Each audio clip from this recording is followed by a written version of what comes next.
How much should you pay into a whole life insurance policy on any given year? How long should you fund a policy for? In our last video, we covered a lot of information around those two questions. In this video, we are going to look at some examples. Let's get on into it and have some fun.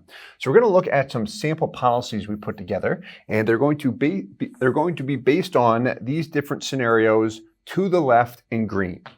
So if you and I had a conversation, if you're new to cash value life insurance and you do not know how much you want to fund a policy with, the question I will likely ask you, I like to ask a lot of people this question, including myself, is how much do you want the ability to add into a policy on any given year?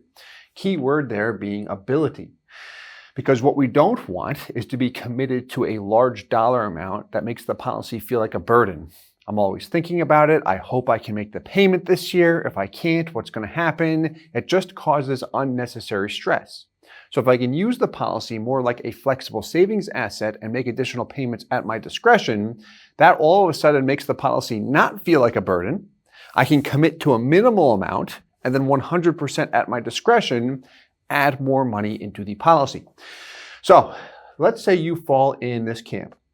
I ask you the question, how much do you want the ability to pay into a policy on any given year? And you say, I'd like to go up to $100,000 per year. I do not, however, Steve, I do not want to get a bill for $100,000 per year, but if things go well, I could see myself easily being able to fund up to $100,000 per year. But again, don't bill me for that.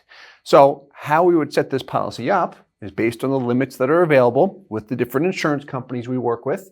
We would set the premium as low as we could, which will be right around $10,000. Might be a little bit more with a term insurance rider, but my point is we can commit to the minimum and then 100% at discretion add more funds up to a total of $100,000 per year.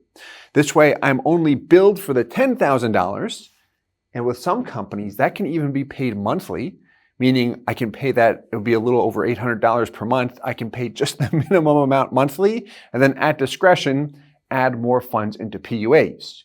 So I can really make that policy flexible, having the option to go up to $100K per year, but again, only being billed for $10,000. Now, if you said, hey, Steve, $100K is a bit high, I'm thinking more along the lines of $10,000 per year. That's my desired maximum. So I don't want to get a bill for $10,000, but I think that's how much I can add to the policy. Well, the exact same thing would occur. We would set that minimum premium at $1,000 or as close to it as possible. What I'll say is when we look at lower dollar amounts going into whole life insurance policies, like a $1,000 per year premium, it is possible to see that premium. However, depending on our age, health, the product we're selecting, sometimes that premium is a bit higher. So if we're looking at a smaller policy, we still want to juice it for cash value, maximize the overall value for you. But a lot of times what we might end up showing you or what you might see differently from the last video where we looked at the limited pay products, the high yearly cash value products, we might look at a traditional product in order to really drive that premium low. But we'll show you a minimum premium policy and then call it a 10-pay product, which we have a forced higher base premium. Maybe it's $3,000 instead of $1,000, but what do things look like side by side? This way, again, you can just visualize everything and make a decision for yourself after weighing out the pros and cons. But main thing, if you want to go up to $100K per year, you can easily commit to $10,000, fund up to $100,000. If you want to go up to $10,000 per year, that's your desired maximum, I would start out with a minimum of $1,000. Same is true if you said, I want to go up to $1 million per year.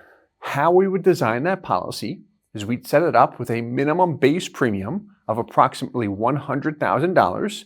That's the annual minimum commitment. And then you can go up to $1 million per year.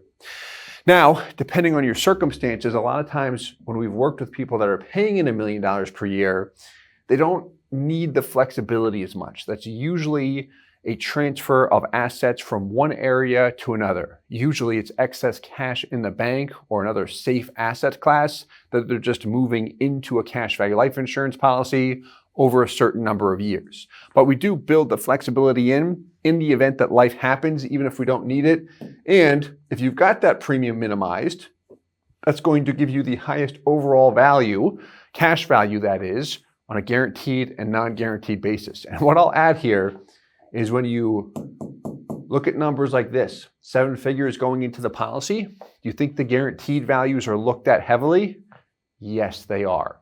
Show me the worst case scenario. And if the individual themselves does not request it, the person taking that policy out, you can bet that their advisors and their attorneys will request that kind of information. You must be transparent with that upfront as an agent or a broker. My point is, I'm sharing that just to provide some information so you can know what to ask for. Like if you have an advisor or an attorney that knows what questions to ask, what questions are being asked, such as, can we see the guaranteed values? What is the guaranteed rate on this product? What are the worst case scenarios? Those numbers are shown. Whereas if you ask an agent or broker those questions and you get pushback, that's an indicator that they probably do not want to show it to you.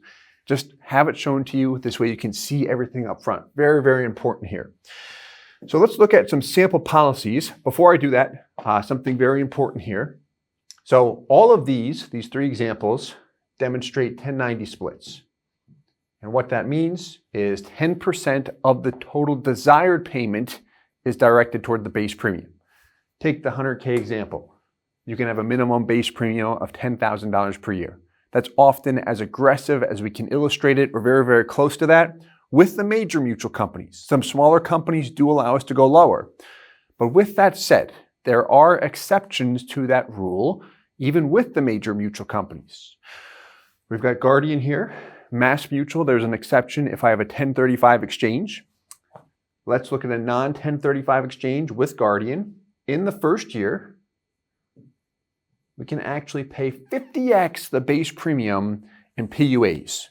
And that's with or without a term rider. You will need a term rider in order to prevent a MEC.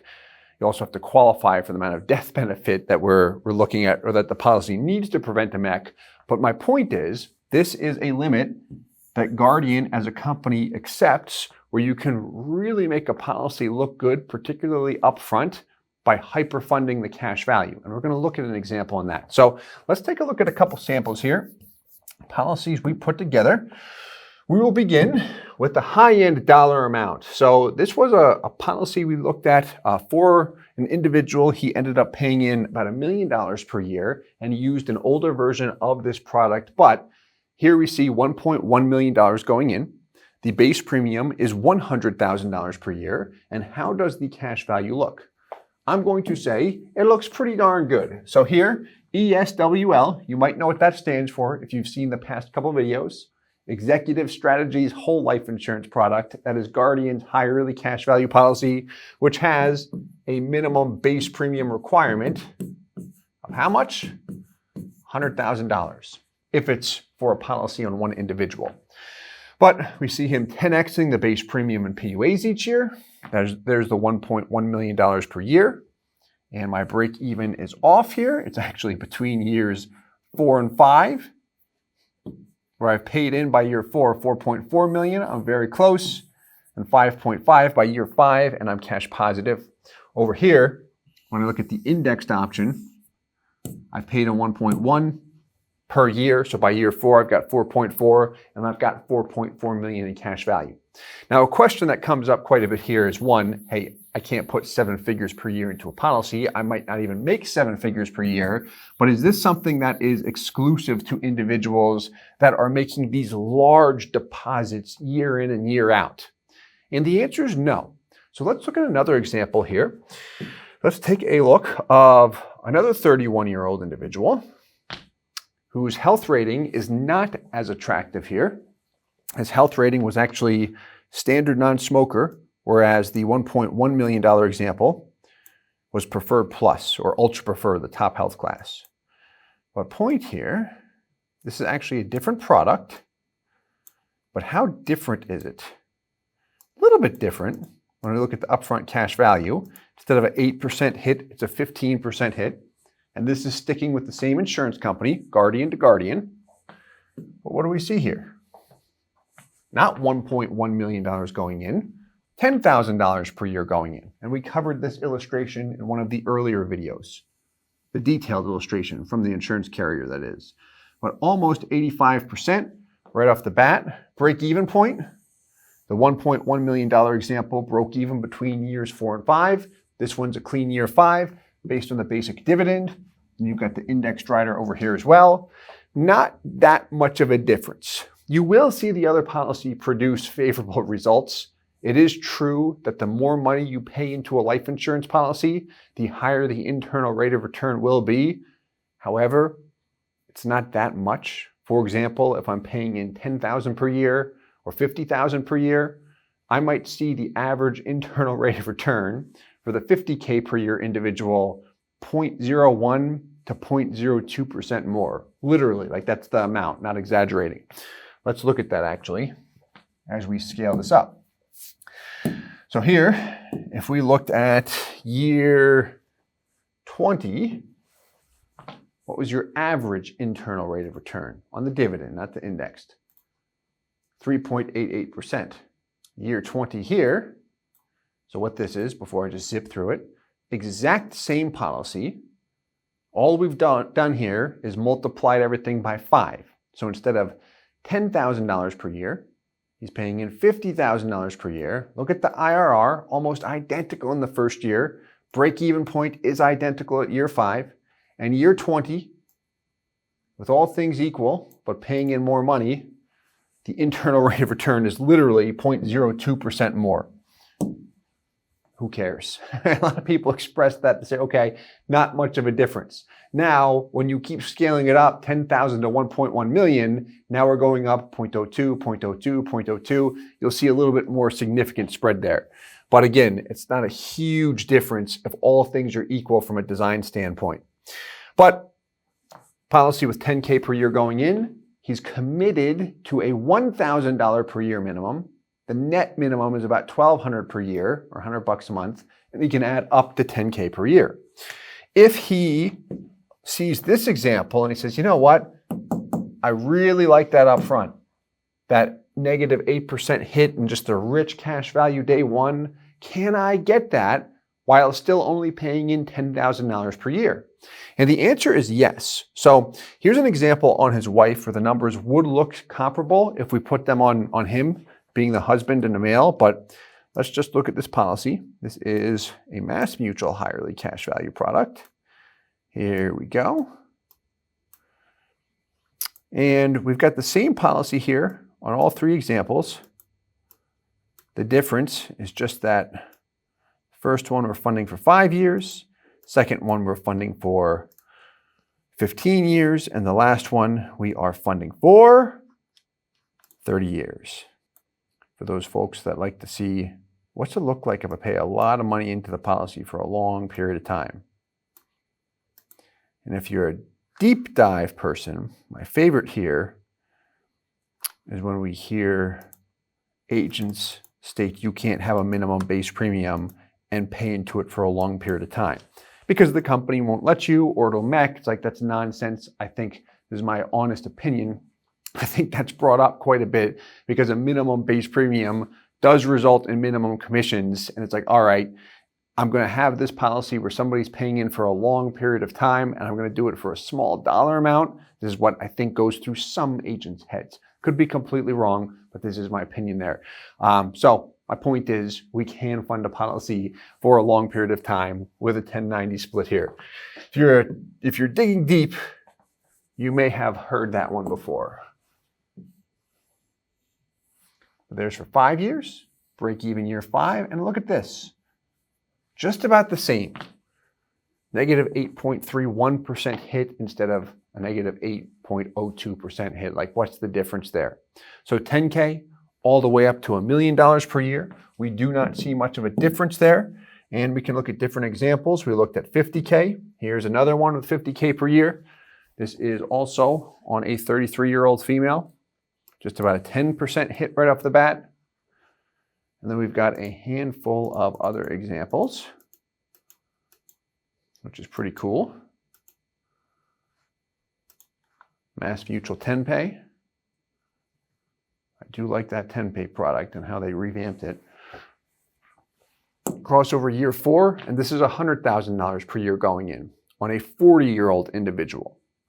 And let's just make sure we also touch on that lump sum example as well, because that is interesting.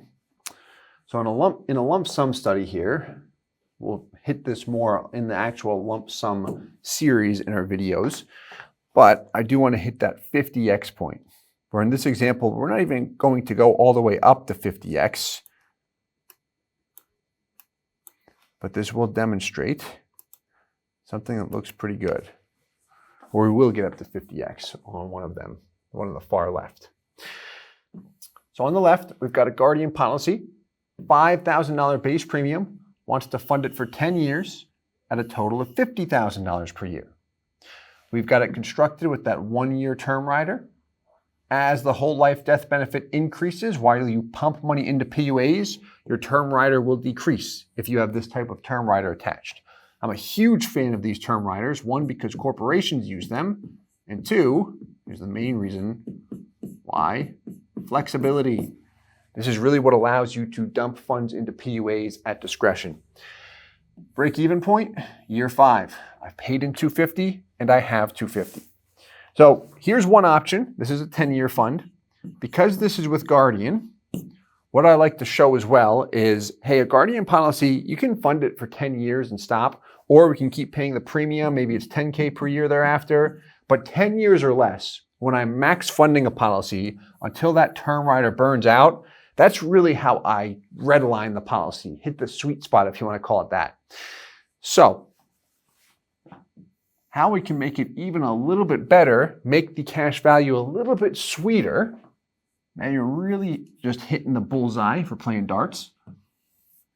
50K per year going in, exact same product, but what we did here was reduce the death benefit. We did not change the base premium. How we reduce the death benefit here